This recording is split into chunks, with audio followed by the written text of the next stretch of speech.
My name is Kobe. I'm a music producer for 10 years now. I was running a recording studio for 2.5 years, and I want to talk a bit about the best approach to mixing, in my opinion. So there's many different ways of approaching a mix.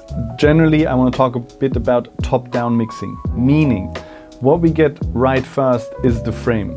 So we jump in and we nail the mix bus.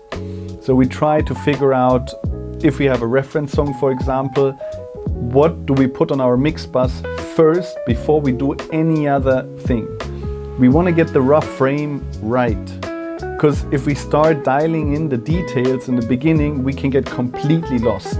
I think that's a great trap to avoid.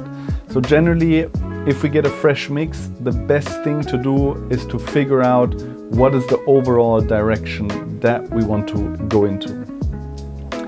For example, if we're working on a record that's a bit more classical leaning, I tend to work with more tube compressors on the mix bus and certain EQ styles, like a Hitsville mastering EQ, more old school leaning EQ compression.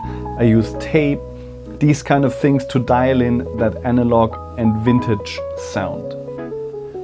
If I work on a hip hop record or anything that has to bounce a bit more, I'd probably use more modern EQs and plugins. For example, I'd use the Fab filter for sure. I almost use it on every single project.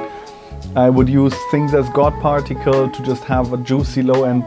So really depending on what kind of project I'm working on, I would try to dial in the mix bus first.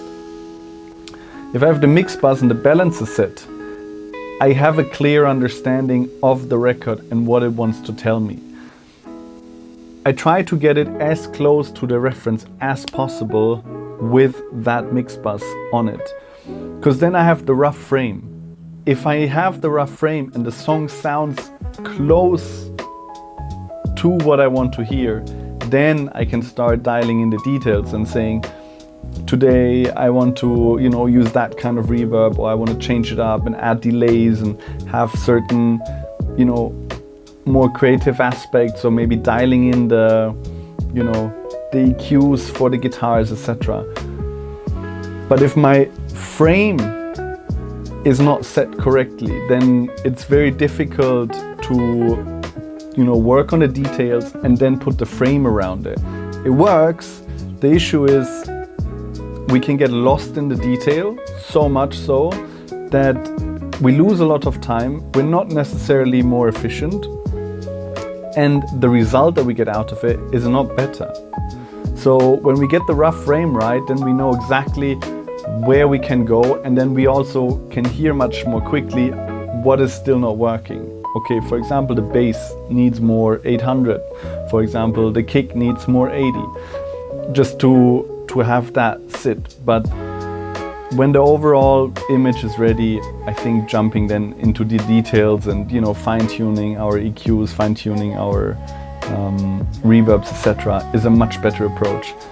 I've personally noticed that the result is also much faster, because I stay within the big frame, and the big frame, that's at the end of the day what actually is important.